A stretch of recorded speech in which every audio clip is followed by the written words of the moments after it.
Welcome for this deliberative session. The topic is very new actually for the clean energy. I think that in these 5 years we didn't spoke about offshore wind that much. We were more focusing on the development on the islands.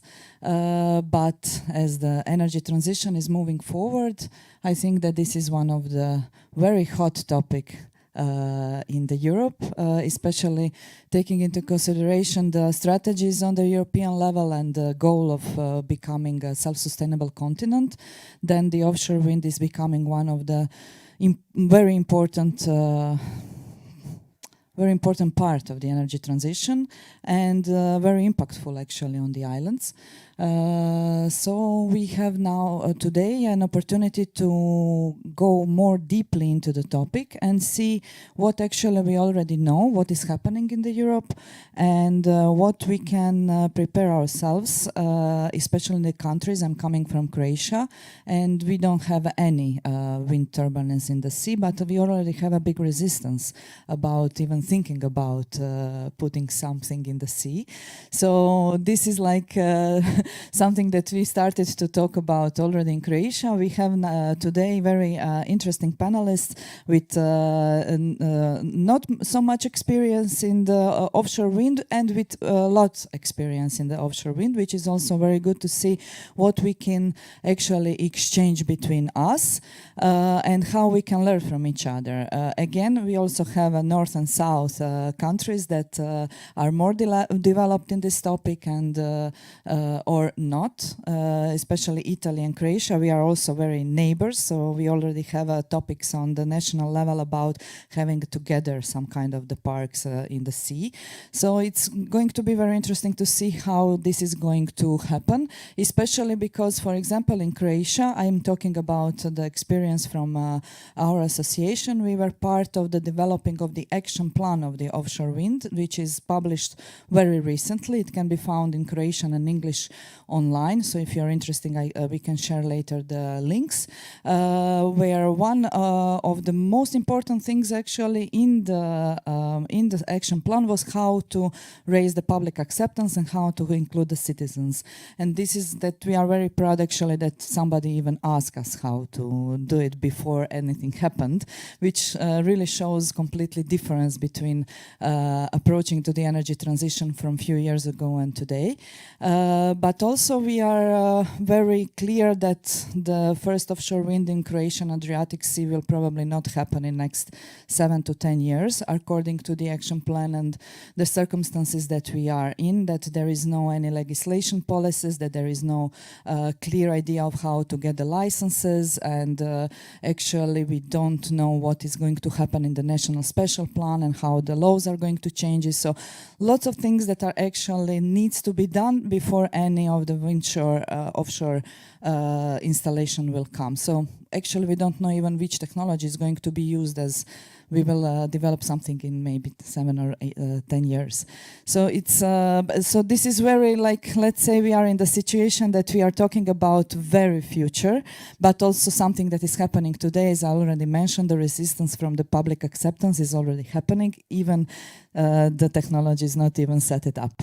So it's going to be very interesting to hear the Estonian experience, as I already see that they are doing a lot to include the citizens. So this is always good. When you are late, you have actually the opportunity to learn from those who made maybe mistakes or made some good things.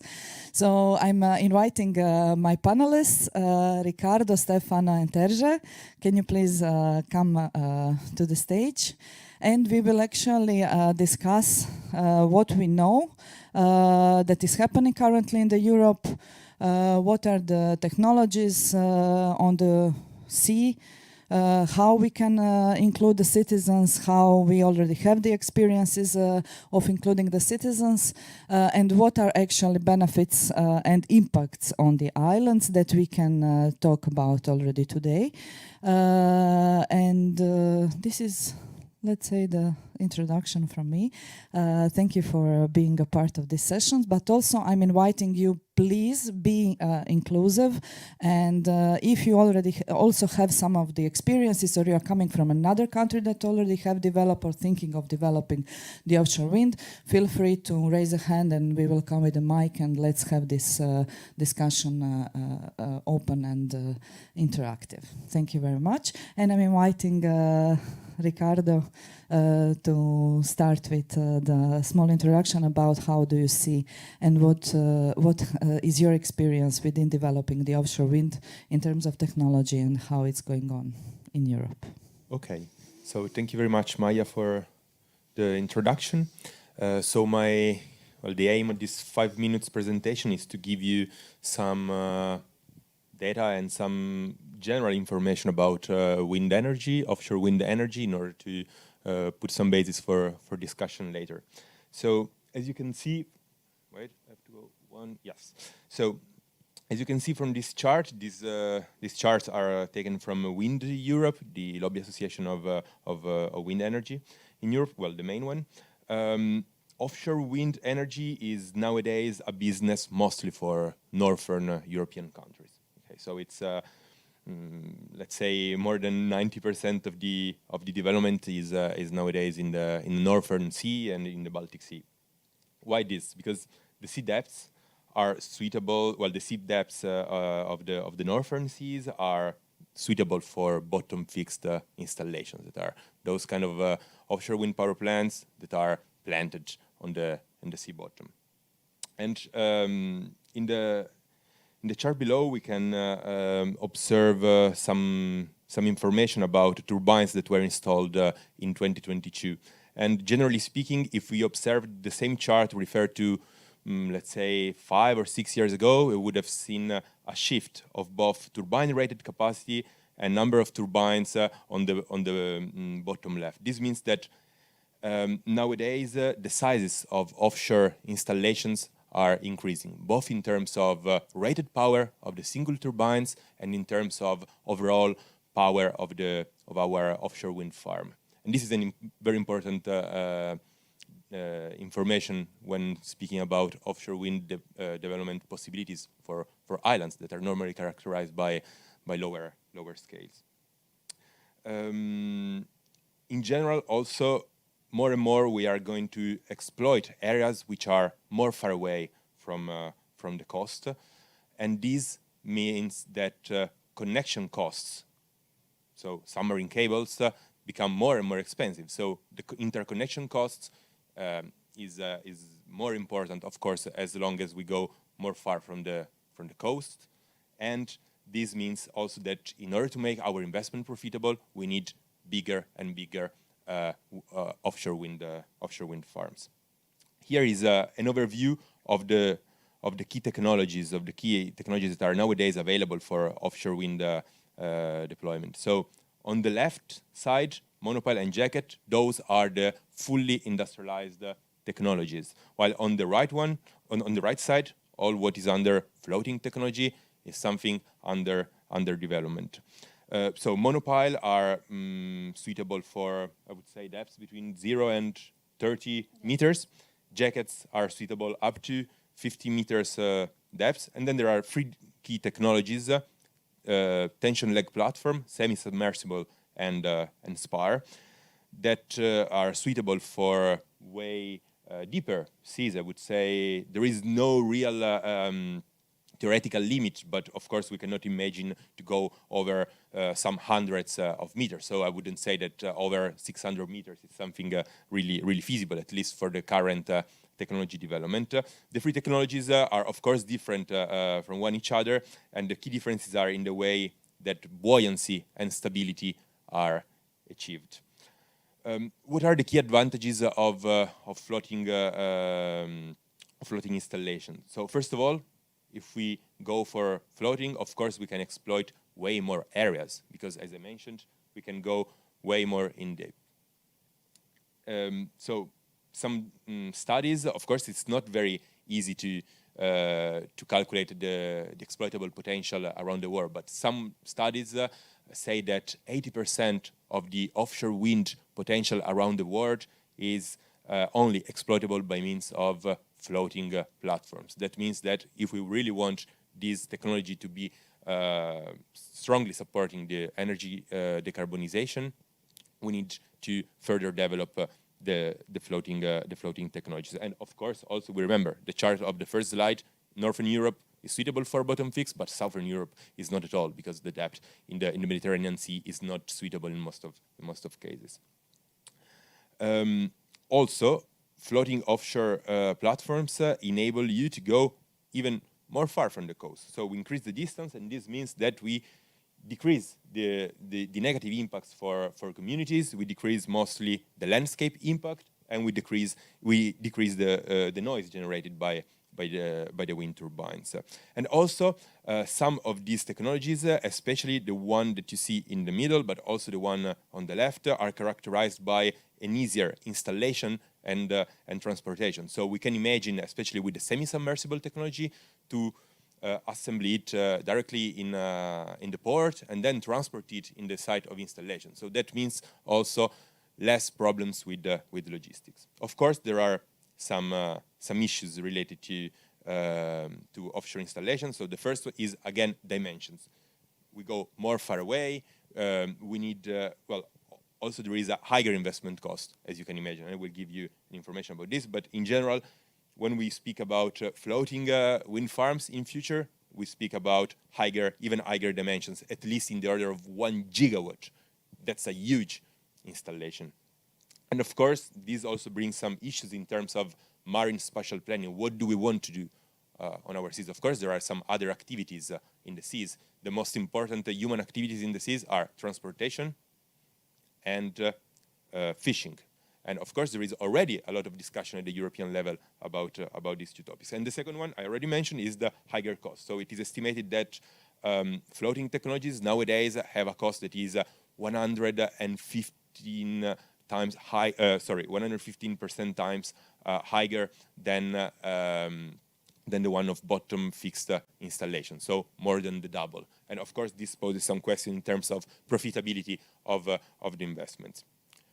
What can we say when we speak about islands? Sorry, here is a chart with representing the key floating offshore wind farms around Europe. Those in blacks, there are mainly testing installations. So there is no commercial project available at the moment.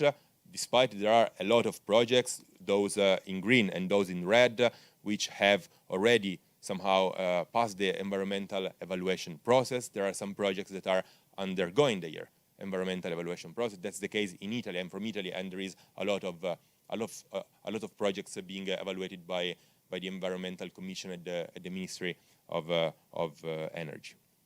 So, to finish, what about islands? It's not easy to develop offshore wind for islands, because often, as I mentioned, the starting sizes are not compatible. So the sizes of offshore wind are not necessarily compatible with those of islands. So one thing that we're trying to do with Lampedusa Island is to test and somehow use the island, but also bring some benefits to the island in order to test and develop some new technology. So we are in a moment in which the technology is not yet fully industrialized. So this is the good moment for testing some novel technologies on the islands. And of course, there is some co-benefit, because cost of energy on islands is often way higher than on the mainland. This means that our energy from a testing plant can be sold at a higher price with respect to selling it to the mainland. And then there is, of course, the possibility for islands to connect to those wind farms that might be placed in some areas of the sea. So let's say that's also the case for some projects in Italy. There is an offshore wind farm that is being planned to be installed in the open sea, and some islands and archipelago, the Egadi archipelago, is located somehow on the way of a possible cable connection, and of course islands could try to obtain some connection to the wind farm, even though that's from a power system point of view, it's not that straightforward, but that's a possibility. And in this case, islands could also really benefit from operation and maintenance. So there could be some important economic activities connected to this. A very last chart from a scientific work I've been working on last year. This is more or less valid for wind generation, but in general, when we deal with the large wind generation towards a 100% renewable energy system, we have to really point out that we need storage. So if we want to go 100% through wind, we need huge amounts of storage systems. And of course here, power-intensive storage systems are not anymore applicable. At least they are applicable for some applications, but it's also the need, well, there is also a big need for going to energy-intensive storage facilities, such as hydrogen storage. Thank you very much. Thank you for the introduction. I think that you could see on these pictures and sheets actually the complexity of the projects that when we are talking about the offshore wind, and it has so many layers that every time when we are talking about, the new layer is coming out. Thinking about the technology that we are using, the depth of the sea, the transportation on the maritime transportation, lots of stuff that actually on the mainland when we are developing the wind turbines is not such a problem. In the sea there are so many challenges that are going on, and from my perception, looking now at the development of the offshore wind, we will have, let's say, 3 stages of the development. One are those who are already in years and decades into the offshore development, such as United Kingdom, Netherlands. You have these countries that are already like ages ahead. Now we have, let's say, newcomers that are currently developing wind turbines according to the new technologies that are coming in, floating wind turbines that are coming in, so completely the new market that is going on. And then we have those, at least Croatia, I'm putting Croatia on the third part, because we are going to develop it in probably in the 10 and more years. So we will be able to learn a lot from current situation, but also taking into consideration all of this stuff that we are mentioning and we are not still mentioning, because there are lots of impact of on the birds and actually the all biodiversity that we are talking about in the sea and above the sea, depending of which kind of the sea we are talking about. There are so many different seas, different depths, different local context, different impacts that islands can have, but also the mainland can have different ways of impacting the tourism, which we have a lot in the south part of the Europe, where I'm expecting there is going to be a bigger resistance from the public because of the way how you are going to see it from the land. Are you going to see it? How it's going to be impacted? And so many layers of the challenges that we can see, but that doesn't mean that it's not possible. Also, there is when we are talking, because the topic of this conference is 30 islands, 30 renewable islands by 2030. It's very important not to watch and look at these projects as something separated from the general renewable islands strategy. And here it comes one of the also very hot topic on the European level is actually the producement of the hydrogen and putting the hydrogen into the whole life cycle of the energy transition of the islands. in terms of decarbonizing maritime transport, but also the transport on the islands, which can be very, very connected actually to the offshore projects, offshore wind projects, and can actually help to foster and to speed up the energy transition overall. So we will now hear a little bit of the different perspective or how we can use and connect producing from the offshore wind to the different perspective of the island transition. Thank you, Maja. Thank you. Nice. First of all, good morning, everybody. Stefano Barberis from Blue Energy Revolution. Yeah, one comment on what you said about Southern Island and tourism. You know, I agree that there could be some social, how can I say, acceptance related to what to see from a touristic point of view, etc. But we have to consider, is it better to see a wind turbine or the chimney of an oil power plant? Because, you know, I have been last year in Lampedusa, for example, close to the beach, there was a big oil plant. Come on. Nice to have? I don't know. So just to pose this question, because nothing is always fully accepted. This is the point at the end. And neither our hydrogen.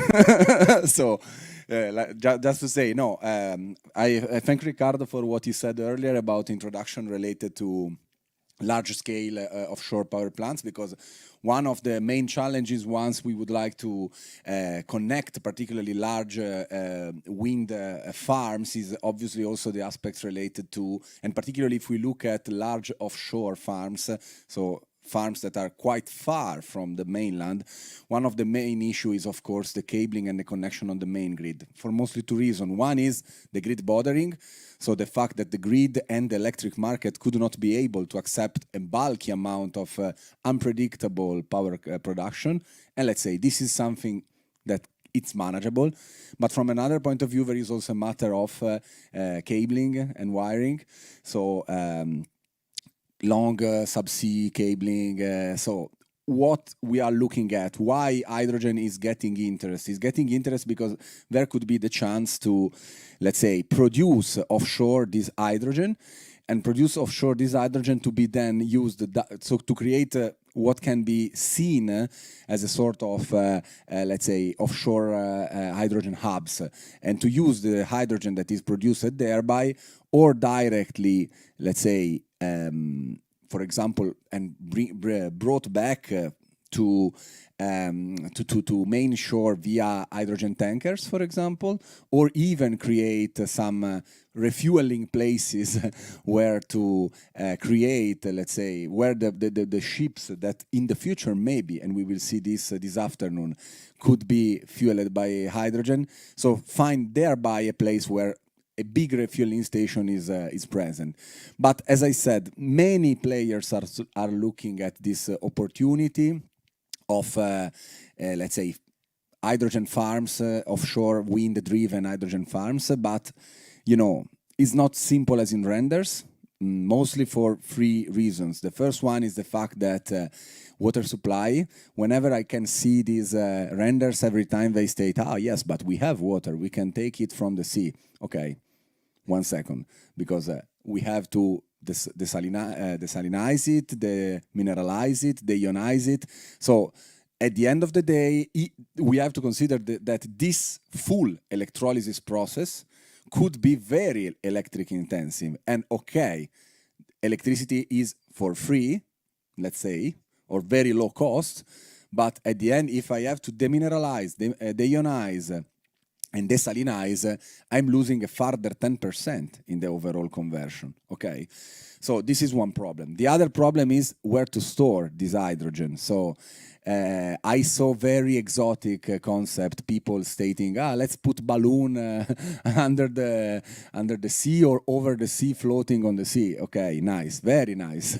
But pressurized hydrogen storage is what is, let's say, state of the art, but it's expensive. What, for example, in our team we are thinking is to use metal hydrides. Metal hydrides, maybe you know, are metallic powder able to absorb and desorb hydrogen. They are not considered so far so much, mostly because they are very heavy. But wherever weight is not a problem, they can become very interesting, because at the end of the day, you can store hydrogen at a normal pressure. When I say normal, I mean maximum 30 bar, 40 bar, okay? So for example, we can even consider for some of our floating floating wind turbines, a sort of gravity-based mooring system, so where our metal hydrides could be used as really a sort of anchoring approach for our wind farms. And the last point that we can state is obviously another point of criticalism, is the fact that the intermittency of the wind production, of course, have an impact on the electrolyzer, because we cannot consider that an electrolyzer is something, yes, for example, if we look at PEM electrolyzer, they are flexible, but we cannot consider that they are something that can ramp up and down like a roller coaster. And so even in this, let's say, offshore hydrogen plant, offshore green hydrogen production plant, we must foresee in that case some batteries, okay? So to make a buffer between the two, or try to size properly our electrolyzer. That means, of course, further cost.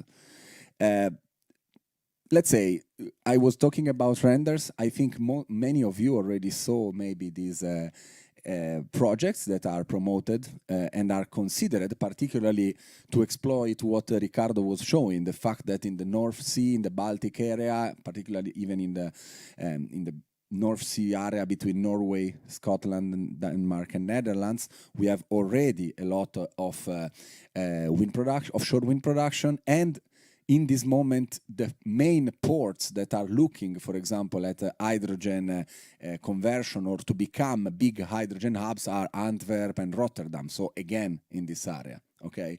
So what, for example, Denmark is thinking about is to create this hydrogen island, artificial hydrogen island. This is a concept that even in Japan are studying. So it's not, let's say, it's super fancy, but not something. It's not only our egg, let's say. It's not only a European egg. The idea is to build up really, as I said, artificial islands where to locate mostly electrolyzers and produce thereby green hydrogen, and then collect this hydrogen via hydrogen tankers and bring them back to the mainland or inject it in gas pipeline. But the question, I put this slide because we are talking about offshore, we are talking about hydrogen, but also islands here.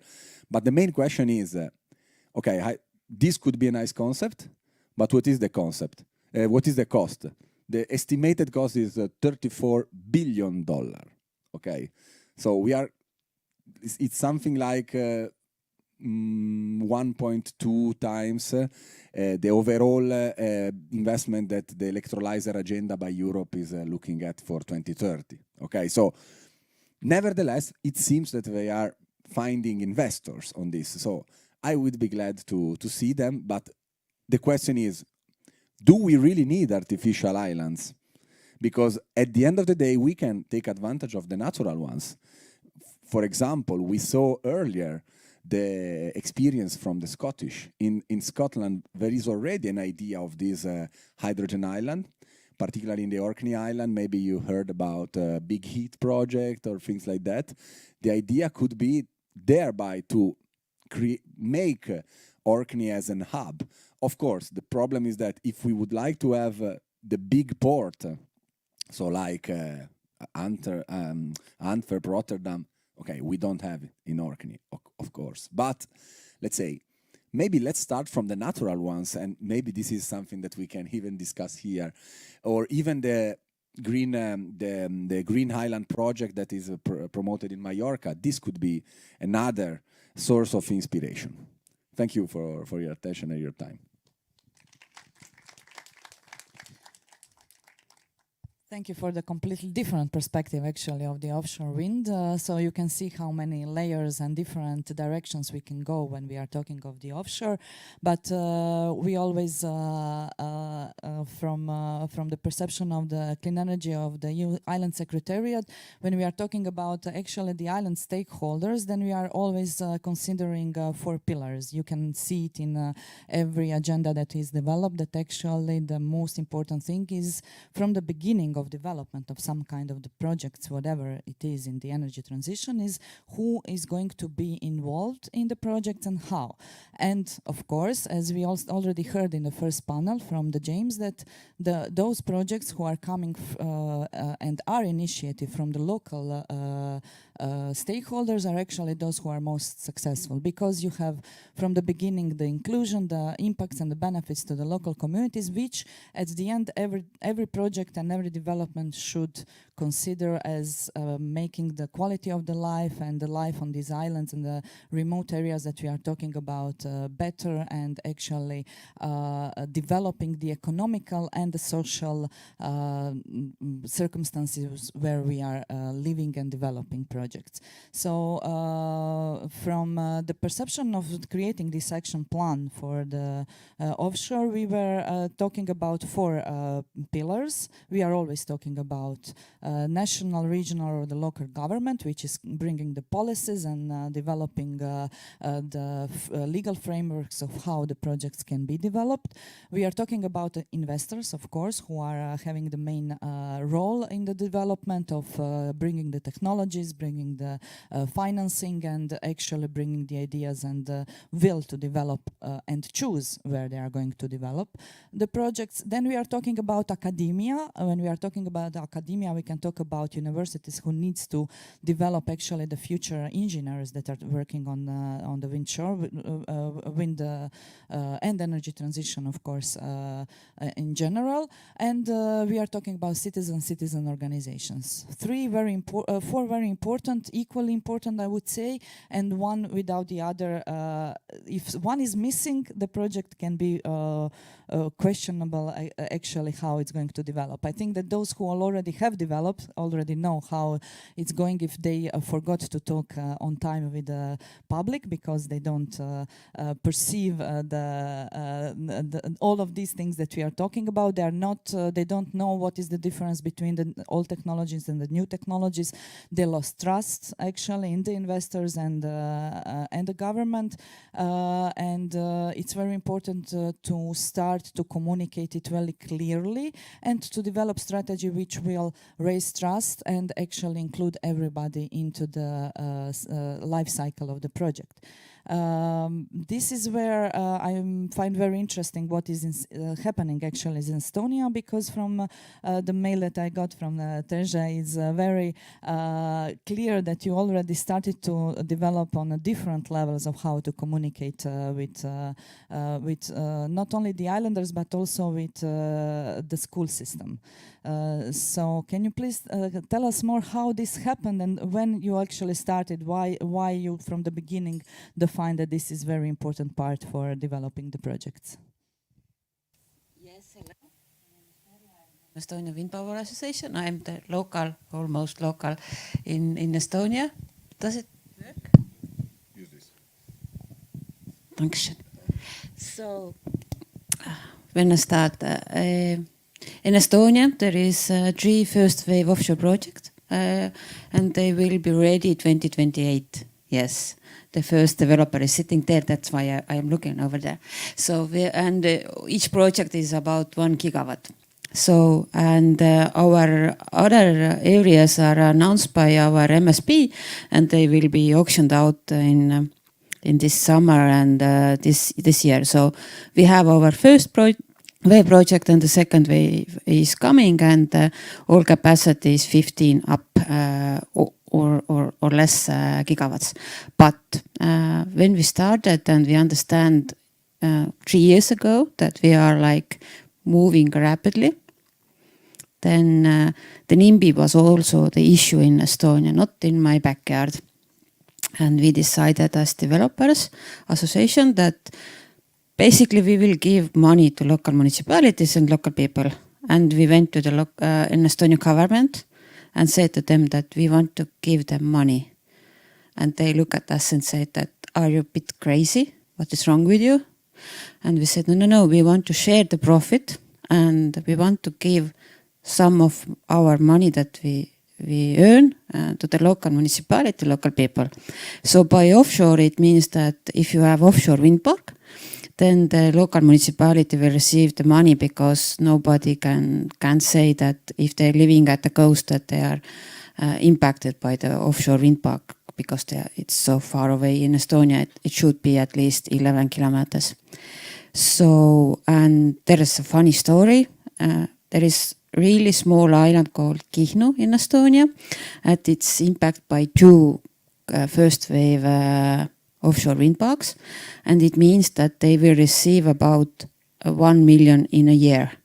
And the island Kihnu, there is 700 people who are living there like year round. So we went there and said to them that you will receive 1 million euro.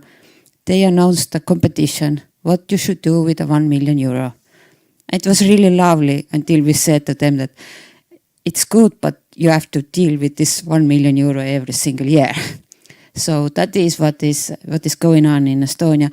And the islands are the ones who are getting, I think, most of it, because the biggest islands are in the west side of Estonia and the offshore areas are also in west side Estonia. It's the most passive income that is ever possible, and the amount of money depends how much electricity is produced and what is the price for the electricity on the market. It means it's fair to developers, but it's fair to the local communities.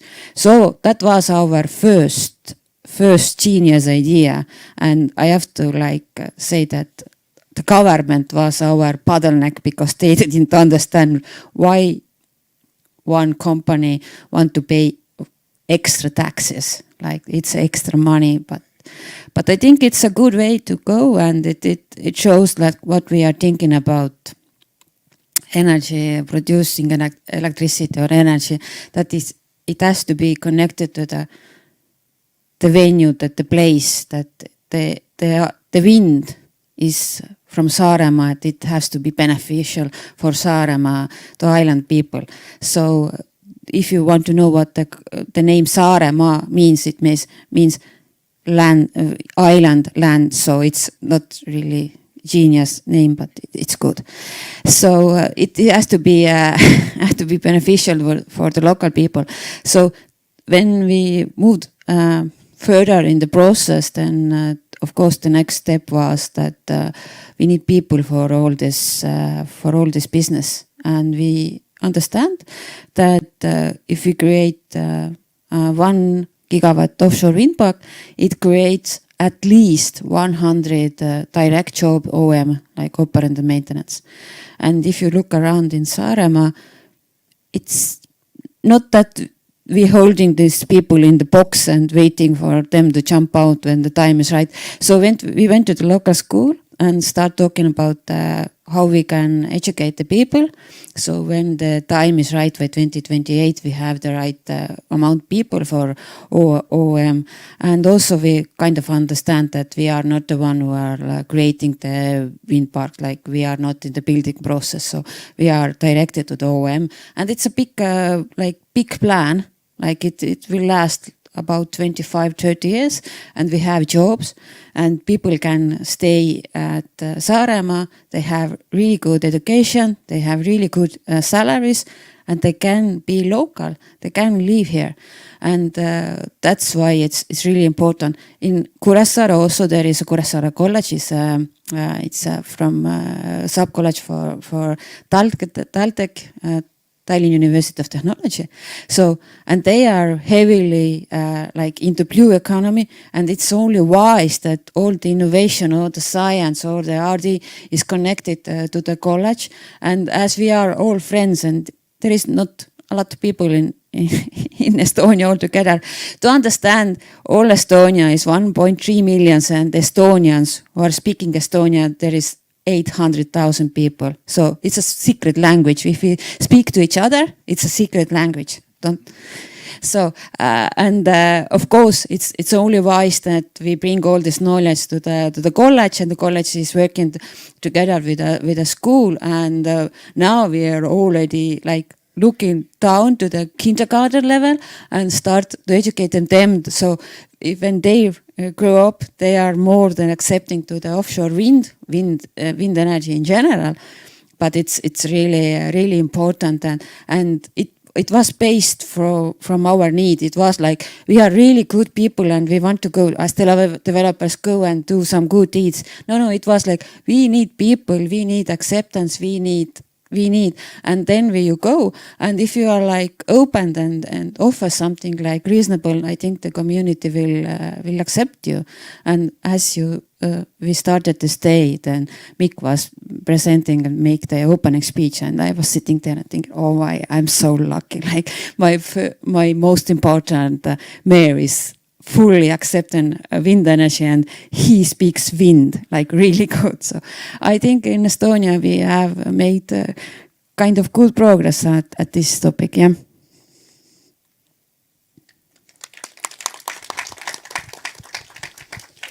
I couldn't believe that actually we will have a problem of how to spend the money in the local community. So it's a nice perception of the problem. I hope that every island that is going to be impacted with any project of the energy transition is going to have this problem in the future. Thank you very much for this inspiration story, and thank you for the investors, because they are obviously recognizing the importance of inclusion of all the levels of the communities from the very beginning. We have some experiences that we can read about from examples from the Netherlands and the United Kingdom of the resistance, for example, between the fishermen. I'm not sure if you didn't mention, maybe if you probably have already spoken with them, because they are actually the most impacted beside the islands, and how they are going to islanders who are living in the vicinity of the projects. And there is a story, you can find it online, about a group of fishermen that they are actually stopping the investor in their area of developing the project. First investor actually canceled the project, but the other one was learning on their experiences, so they included them from the beginning to map the all places where the biggest fishermen production and fish homes are coming from. So they, from the beginning, they include them, and now they are actually helping them and being included in all the process of what you said, because one is developing of the projects, which is actually lasting for a few years, but the biggest impact actually is the maintaining of the wind farm, which is lasting for 30 years and which can contribute to the whole system. And this is where fishermen actually were included into with their boats to maintain the wind turbines, and also there is a proof that the fish, the production of the fish actually raised in the meantime, which is also good to have whoever is going to develop the similar projects to have already the concrete numbers that the produce of the fish can be raised if planned well from the beginning. So this is also quite important. I don't know if you already talked to them. I suppose you did. Yeah, I may add that fish loves offshore wind parks because no one is there to disturb them, and there is a lot of food to them. And if there is a plants, there is fish. If there is fish, there is some kind of animal. So it's a good ecosystem as together.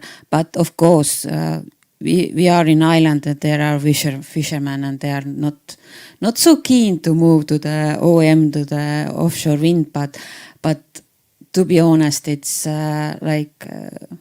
it's question of time. I think in one point we have to move, and you still can go and do your fishing there. It's just like, do you think that the wind turbine will disturb you? I don't think so, but it's on their mind. But I think it will change slowly.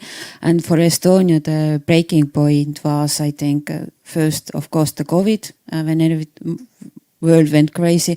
But the second one was war in Ukraine, where our electricity prices went like sky high, and we are we have this east neighbor, you maybe heard of him, like, yeah. So we are basically an island in Estonia altogether, but we have to produce our own electricity. And it means that we have to use our wind energy. We have really good wind in west side, so we have to use this wind energy. And this is the opportunity for island to be the giver, the ones who gives to the mainland. So yeah, it's a quite understandable thing for Estonia altogether. Yeah. Do we have maybe any questions or comments from the audience? I would love to hear some experiences. Okay. Thank you. Villu Vatsud is my name. I'm the local, one of the few Estonians representing local college, which was nicely promoted by Terje. Thank you.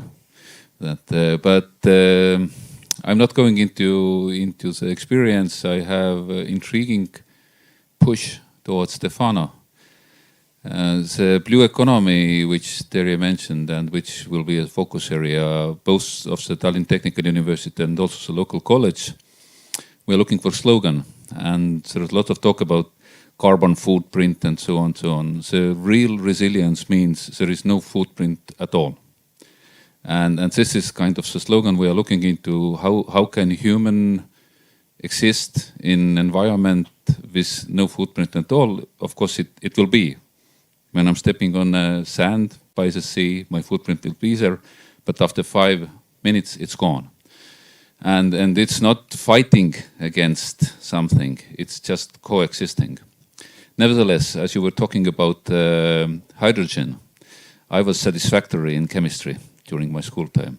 But there is a second half, so H2O. What about oxygen?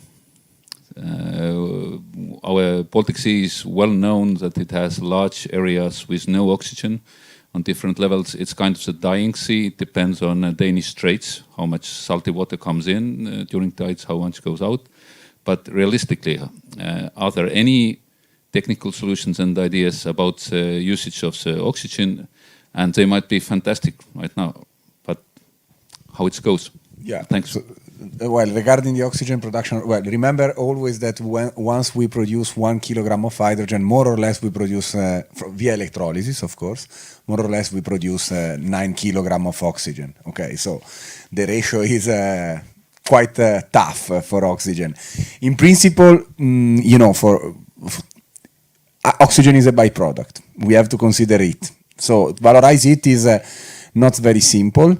If we look at, for example, island opportunities or opportunities related to the blue economy, so the maritime, for sure one could be aquaculture. So we saw already some feasibility study of a small offshore wind plus electrolyzer where the oxygen could be used for some local areas of aquaculture, so for fish culture. But to be honest, they do not need so much oxygen because really the amount of oxygen that is produced is very much. If you produce it at local level, of course you can.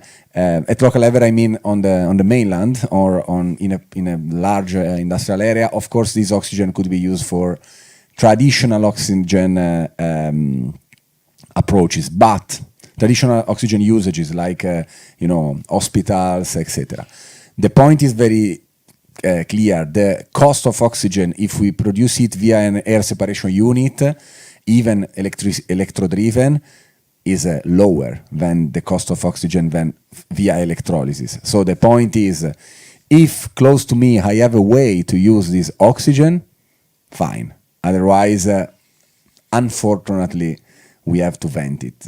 It's quite complicated to. It has not so much sense to store it and then, ship it or send it somewhere else, because at the end, oxygen is very easy to be produced via an ASU, via an air separation unit, with not so much cost at the end.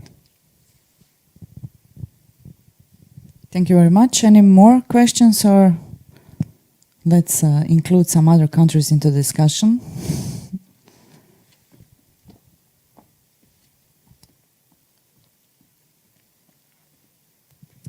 Hello, so I'm Riccardo Longo. I work for Freehee as wind expert. First of all, thank you very much for the presentation. Definitely interesting. So the most interesting part for me, from my perspective, is really the floating with turbines. And yeah, as Riccardo was mentioning before, the flexibility of this technology, I think, will make a certain extent the difference. For example, I've been working in several projects in Greece, so Mediterranean Sea, and it's not anymore the choice between the classic fixed wind turbines and the floating ones. You are forced, if you want to produce wind energy, you are forced to go for floating ones. Because we see that the sea depth already at 20, 30, even 40 meters of distance by the coastline is already more than 50 meters. And of course, when you go for offshore, you can't go for 2, 3 turbines for 5, 10 megawatts. You go for definitely higher. So that's also another good point to me. And another one, which I think wasn't discussed, but I think it's interesting also for sponsoring this technology, is the environmental impact. Because I perceive these technologies as less, let's say, aggressive than the fixed and classical ones, especially the way they are fixed to the seabed. So I think that's another good point which could, of course, sponsor and act as a pro for this kind of technology. Yeah, that's all. Yeah, for sure, I fully agree. One point related also to the comment related to fishermen is that we have also to consider that the sea takes back what you try to steal to it. So even if you put a fixed bed in 5, 6 years, fishes are coming back. So I do not really understand somehow the fishermen. I assume it's a matter of, for these 5, 6 years, I have reduced capturing, of course. But no, regarding the environmental impact further than the fixed bed approach, there is also the possibility that you can slightly move the installation point. I say slightly, but you can do something. I was working in a project with in Portugal, in one of the first installation by EDP in the Atlantis, close to Viana do Castelo, and they were considering to transfer in a radius of 100 meter. That is not so, it's quite big at the end of the day. So with an elastic electric beam cable, so at the end it's quite feasible. Also this part that is interesting to be highlighted. I may add that in Estonia we have only one area that we are considered to be floating, and also we are thinking, not we, but the developers are thinking to go hydrogen. It's like the two topics together. So, but we only have one area when it's like there is a meaning behind that, because the floating, of course, there is a price issue, and I don't know if it's, as we need electricity and directly to the land, then maybe it's better to the first project go with the bottom fixed solutions. But it's thing to think about it, and maybe we can put a solar panel between them and the floating and this big floating area. Islands are moving around in the sea. I'm just joking. Yeah.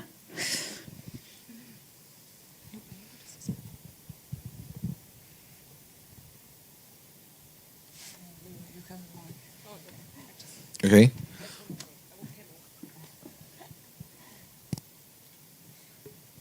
Thank you.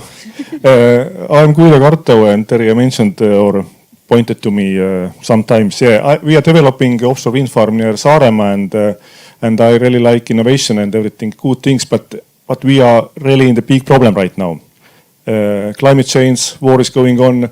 We must act now and do something now. So if we speak about offshore wind electricity before 2030, bottom fix, 15 kilometers from coast. Floating is nice. My son is doing this one 10 years later. I mean, it's not ready yet. That's absolutely fantastic, but yeah, I am working for bottom fix today. Just comment.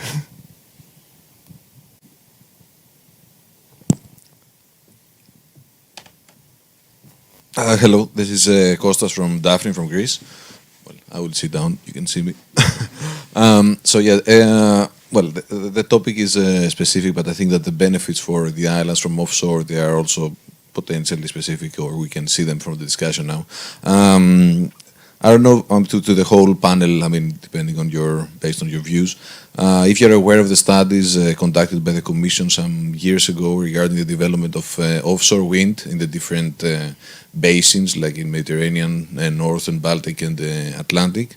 So in these studies, there were some provisions, especially also for transnational projects of multi-gigawatt for offshore wind, or even combined with multi-renewable offshore projects.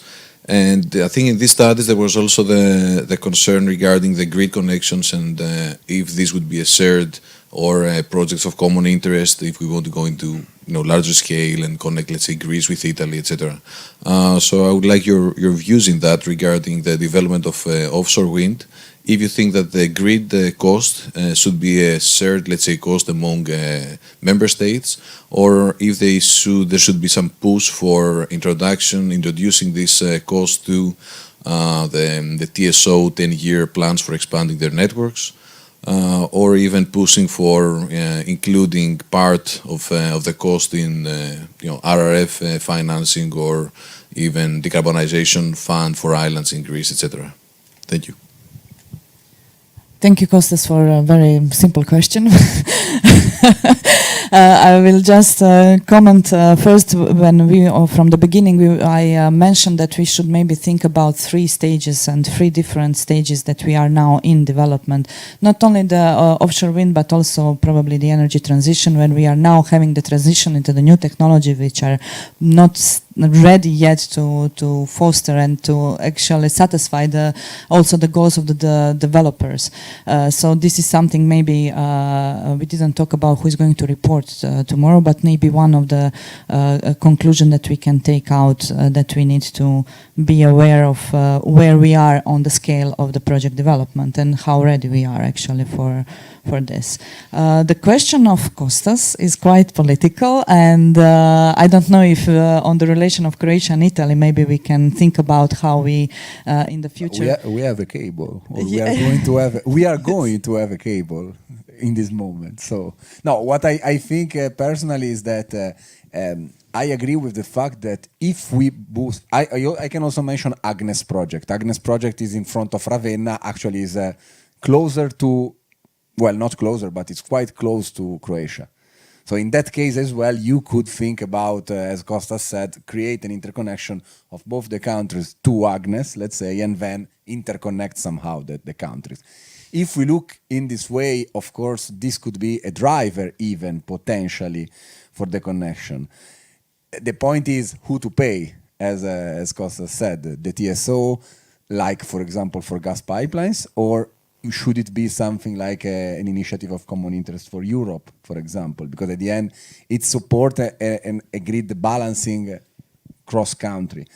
What is funny is that, for example, there are scouting for wind offshore in, let's say, 100 kilometers far from Lampedusa, for example, and the Tunisian government is pushing to create exactly what Kostas is stating, so to create this connection. So they stated, okay, we are okay to do it, but only if we can, thanks to this, connect to Italy, to Sicily. So at the end, for Italy, could be interesting, question mark, I don't know. And it's funny because somehow we are discussing it already with North Africa, more than among us. We also have experience in this topic. It's a cool story. So we have a project called L-Wind. E means Estonia, L means Latvia, and wind is wind. So we are really good putting names, you know. So it's a joint project with Latvia. There is 2 sites, 2 areas. One is in Estonian offshore, the other is in Latvia. And the project is mainly about how to build up the grid. So there is 2 interconnection with Latvia and one is coming around in Saaremaa. So yeah, we have done this, and the meaning behind that was exactly that is quite expensive to build up offshore grid, electricity grid especially, so we can use funds from EU, and it's like the first step, like the first kick-off to go. These areas are mainly in Estonia, the offshore project are greenfield developments, but this one is like pre-developed by government. It will be auctioned out the right to build basically, and it's the grid, the substation is already there, so you in the sea you can connect and put up. It's about 600 megawatts in Estonian side, but for us it's mainly about grid. We don't even like hold our breath like when it will be ready or produce electricity, because when the grid is ready, then is more than enough wind generated that we can put there and use the grid. Yeah, but the grid is really the issue. But in Estonia, we feel also that it's the issue, and who will be paying? Is the customer the electricity bill at the end, or where is the need, or where is the money? But also we understand what's going to happen to Estonia if we don't put this money on this grid right now. Like if we don't use our electricity to use wind for our electricity, we don't produce enough electricity as it is. We produce electricity by oil shale. It's funny thing also, and it's east side in Estonia, so all our grid is directed from east to the west. Now we are going not even the west, we are going to the sea. So, and we have to take the electricity from the west and take back to the mainland. But if we don't have electricity, there is no life basically. So we need this electricity, and at the end of the day, if we don't do it now, we will lose much more in the future than if we put this money in right now, develop the grid, and be like the country where someone wants to actually live in. Thank you very much. Any more comments? Good morning, or is it? No, it's afternoon. So good afternoon, everybody. My name is Hubert Put from European Youth Energy Network, shortly AN. But I would like to ask a question on more my personal experience and as well my interest about offshore wind development. So I would like to ask like a first maybe preliminary question to Terje, whether the Utilitas, the company, was granted the CFD of offshore land lease, like by the decision of Ministry of Climate, or was it a purely competitive process among many companies that started in a contest for an OLL? We have quite a long history with offshore developments. So, and the first one were like the just pioneers. They selected the area and started the process. So they just applied, and as in Estonia, everywhere the seabed is owned by a government, they just rent it for a long time. So it will start that they went and applied, and the procedure was like created by them because it was the new thing for us. But our second wave is coming, and now we have like auctioned out our seabed, and there is areas that is suitable for offshore wind, and that we will be auctioned out, and this is based by price basically. So I don't know Yeah, you answered my question perfectly. Thank you for that item. So basically, like it's the same as it was in Poland. I'm originally from Poland, and as Maja was saying in the beginning, that you can have bad examples, you can have good examples from the countries or from the municipalities, regions that have already done something like this or similar in the past in order to avoid problems or in order to have the good solutions just in place.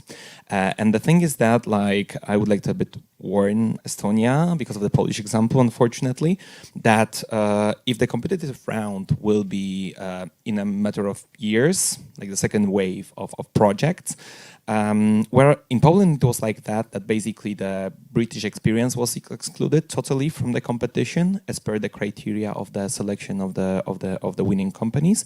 as well as the companies that were lagging in the energy transition were actually promoted in the contests. So the more coal, lignite, etc. you had, the better you ended up in the contest. I know it sounds really counterintuitive, but that was that was actually the case, and that is the case. And actually the result of it was that 2 companies were only won the offshore land leases in the second wave. One of which has, I believe, 5 out of 10 of most polluting coal companies in Europe, and the second one is a big oil major. So just please take this into account. I would love to have more a conversation about it, but definitely I think this is a bad example not to follow. Thank you so much. Yeah, some of us still have time to learn. We have another comment here.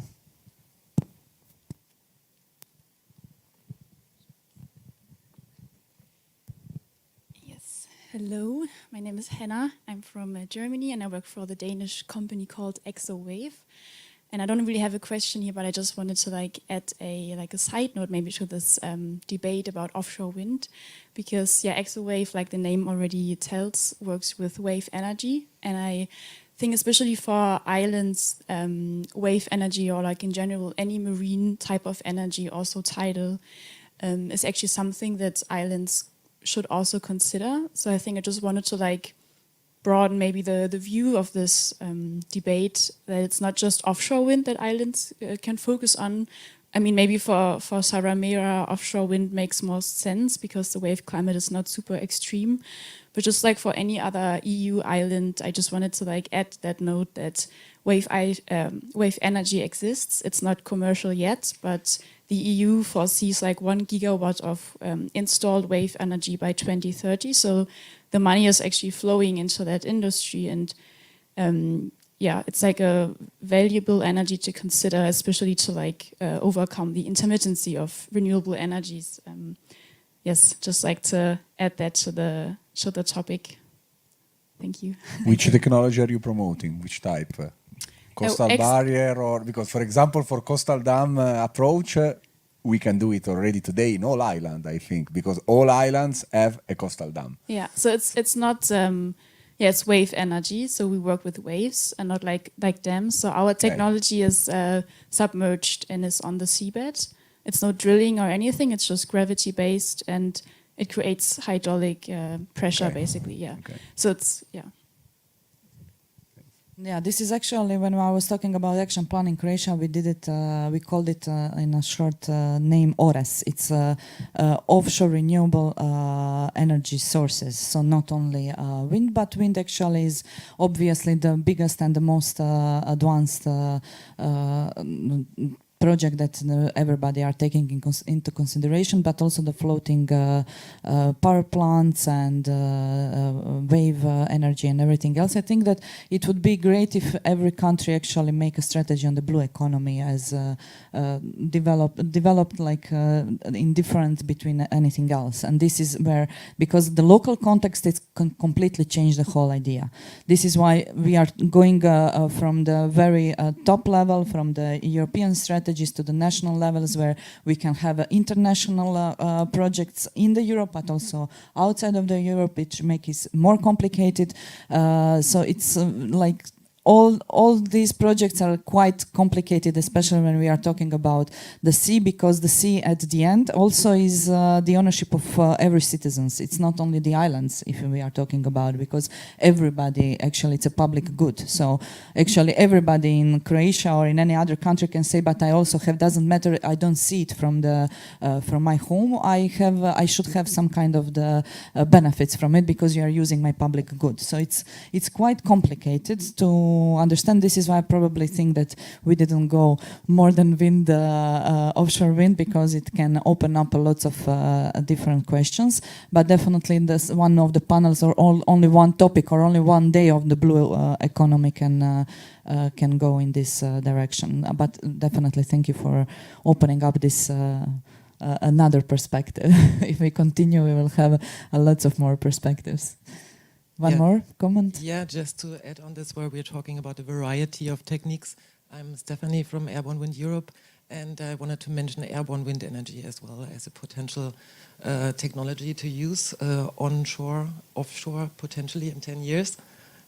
So it is commercially available already. First systems are in the market. So yeah, just to take into account as well. Thanks. Actually, as our panel is called like the benefits for the islands, I would like to hear also, are there any more benefits that islanders already have in the Europe, in the countries that already developed the offshore wind projects, or can we maybe go to a little bit wrapping in? I wanted to ask if you could contribute maybe with experience from Denmark, because we know that there is something particular ongoing with the public participation in Denmark. Yes. My name is Thomas Ostrup from Denmark. I live on the island of Ærø in the southern part of Denmark. I have my own company that promotes, develops energy communities, so bottom-up approaches. I have been involved in some way or another, also at the Technical University and at these various energy island projects in Denmark. So I have some insights, and I can also see where trends are going. So I'm trying to do it really, really short, but there's a lot of I'm trying to convey here.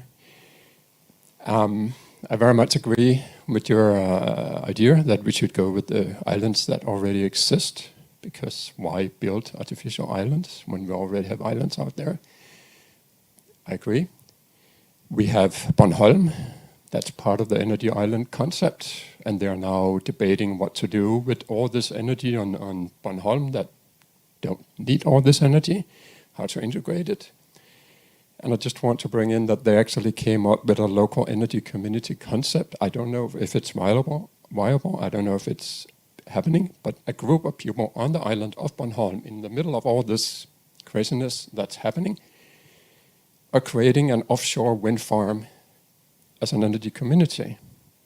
So it should be taken into account. A group of people can come together and create offshore wind. If it will actually happen, we don't know. If the energy islands in the North Sea will happen, we don't know. I just want to bring that perspective into the debate, that citizens can take action and matters into their own hand and put off offshore wind. And if there's time, I have another insight from the island where I live, Ærø. We are debating how to go green, 100% climate neutral. We have energy community projects in place.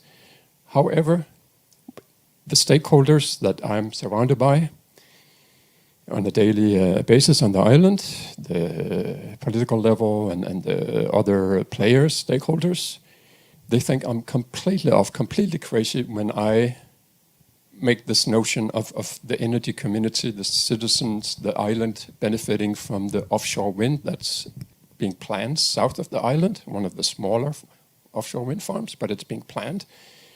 As I know, we don't have a nice energy developer like you in Estonia coming to the community saying, we will give you part of the revenue. As I understand, they will keep the revenue, they will keep the electricity. I'm the only guy there saying, how about we make a connection to the island? We solve the energy challenge there, the green.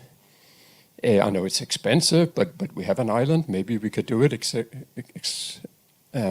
But the argument I'm getting is that, well, the offshore wind is to solve the global, the national climate challenge, not the local.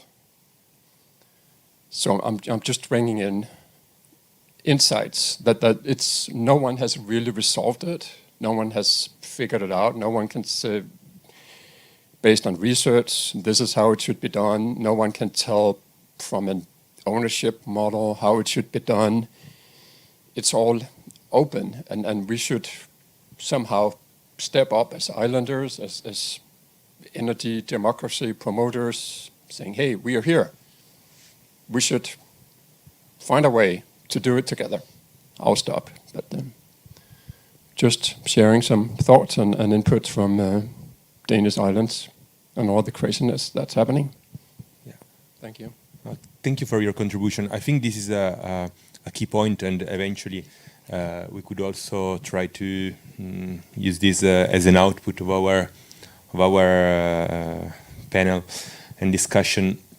So actually there are two kind of auctions ongoing for wind power around Europe. Please correct me if I'm wrong, as you're more expert than me, of course.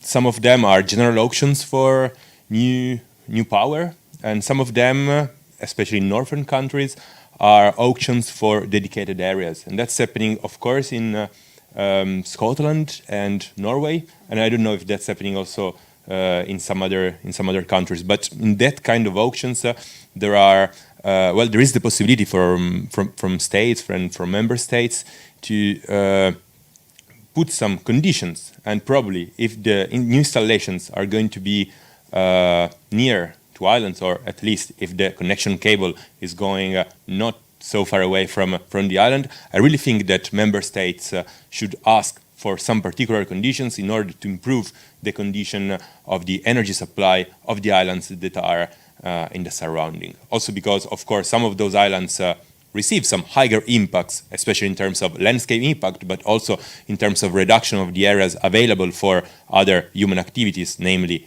fishing. And therefore, this could be a very good compensation measure that could be put in place for improving island condition and eventually decreasing the cost of supply, and of course increasing the sustainability of their energy supply. Just to end on this, when we were developing the Croatian action plan and mapping what happened in the Europe, we realized that there are two different ways of planning the offshore wind and the projects on the sea, decentralized and centralized. And actually, are you going to give to developers the first opportunity to map and make all the researches and everything, and then they actually tell to the government, okay, these are the plots where we want to develop because it is more feasible, it is having less impact or less costs on the development. And the other thing is the national government actually developed a special plan and says, okay, these are the plots that you can develop and now you are open. So, but also what we see is that some countries are changing from one to the other system. This is also the question why. Why this system now, the other system is now better than the first one. And this is maybe something whoever is now developing should look into it. I think that Germany is going from centralized to decentralized or something like this. I don't know by heart, but as I told you on the beginning, action plan in Croatia is really like recently developed and mapped different things that already happen in Europe. I can share the link in English, so just to have a vision of how, especially the licensing is going on, because this is the topic that we didn't touch so much, but it's crucial to actually develop the project. And as Riccardo didn't speak a lot, and I don't think so that we will have a volunteer for reporting tomorrow. Maybe there is one. Maybe you will surprise me from the audience. Can I feel free to suggest that you report on everything, because you are so listening. I have a lot of opportunities. Yes. I will be pleased. I really think that he's going to do it very good. I will not be here tomorrow, so at least one minus. No one from this panel. No, we can definitely discuss later on the lunch and between the coffee breaks. I think that we have some very significant conclusions here, and especially from different perspectives, different perceptions, or different ways how we see it, how we were involved into the process. We will support you in all of us. We will support you into the. The other Riccardo took a lot of notes, by the way. Maybe you want to volunteer. Okay. So I was just thinking, like, no one is ever putting a hands up. So if you want to put the hands up, feel free. But I think that really we have some very good conclusions for tomorrow. If you have, maybe we can have one more question or comment before we close up from the audience and then from us. No? I hope that you heard a lot of new things. And maybe a last sentence from all of you, and a little conclusion of the topic. Well, just to put something for the rapporteur already, maybe the thing that we can state is that looking at offshore wind and island, I think we have two ways of approaching. One could be, as Riccardo said earlier, where island can become trade, and also Costa suggested, where island can become trade union between two mainlands somehow, and encourage cooperation between countries or areas, or even electric market, because, for example, in Italy, where we have a regional market, there are some archipelagos that are in the middle of two electric markets, and therefore can become, thanks to offshore wind, let's say, a point of balancing somehow, particularly if we foresee the integration of batteries or whatever else storage in the island. This could be an option. An option that, let's say, we can see, I would like to say, everywhere in Europe. The other way around is the possibility to make, via offshore wind, 100% renewable island. That is also the goal of our actions now. In that case, things are more challenging because we can have something like Bornholm, for example, that maybe it's easier in terms of feasibility of where to install, in terms of fixed bed and things like that.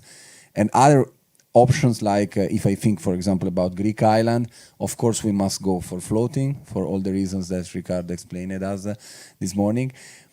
But let's say, technology is not yet there, so could be floating, well, it's not yet, is there, but not so reliable, maybe. Is it possible to target 2030? So also coming back to everything, and coming back to the fact that the goal of this third round of the Secretariat is make 2030. So maybe if we look at the 2030 horizon, offshore wind could be more for where fixed bed is feasible. Also to come back to Saaremaa comment. So from my side, I think that the most important is the cooperation between the different parties, like the government, the local people, the local municipality, developers, the new companies who are coming to the area, and all this. But at the end of the day, if you look at the offshore wind project, that it has to be bankable. So it needs a lot of money. It has to be bankable. So we have to find the balance there. So, and it's not just a magical fairyland. It's a money, it's an investment, and it has to pay back in some point of time. So that is the balance there, that we can't go like overly crazy, but we have to look forward and be innovative, because in other ways we just can use like fire or whatever. So yeah, that is the position. But I have to say that it's really good place to be. It's a really funny and like exciting time to be, and I'm happy that we are all together and doing wind, and especially offshore wind. Okay, and my final position, I would say, is that the development of offshore wind farms should and must be at the center of the energy policy agendas of member states. So marine spatial planning is a very complex issue, and only if member states take the responsibility to find out and select the areas for offshore wind deployment, we can really achieve the targets that have been established by the Commission. And in that framework, I think that islands may lobby and find a way for obtaining some benefits and not only suffering the impacts of offshore wind energy deployment.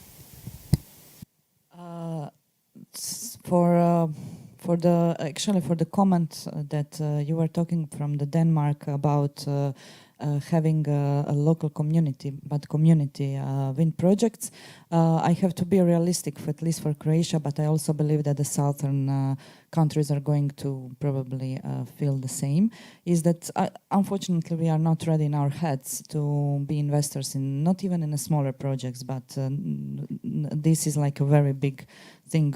This would be a very big thing for us. But what I see from the experience that we have in Croatia is that actually local communities and local authorities in the islands don't have enough money to make energy efficiency in the public buildings, which is directly influencing the quality of life of the citizens. And if I was the developer, and hopefully we will be the ones who are going to lobby and represent the islanders into the development of the projects, our first request, although I would like to be like put the people as investors, this is what my dream is, but the reality is, okay, give us 1 million and we will renovate all the public buildings, and we will stop actually the raising of the costs of, for example, kindergarten, schools, medical services and everything else, which is then again the same thing actually, but in a different way. We are raising the quality of their life, and we are ensuring that they are going to stay there and have families and remain in the islands. And this is at least from my point of view, the recipe for the South countries, that we are not definitely, I think that you agree, we are not ready for being self-investors, and the Northern, we can only dream about having this mentality of the Northern countries. So this is how, let's say, we will try to find the middle ground for keeping the money and keeping the part of the investment into the local community, raising the level of the quality of the life, and convincing actually people that they have actual benefits from this kind of the projects. I want to really thank you all. It was a very interesting discussion. Thank you for being a part of the discussions, and I'm encouraging you to continue this story, because it's really something that we are going to hear more and more, and probably all the countries on the sea and islands are going to be impacted. So please continue the discussions during the lunch and coffee breaks. And thank you very much one more time for participating, and thank you for sharing your experiences and very, very different perspectives.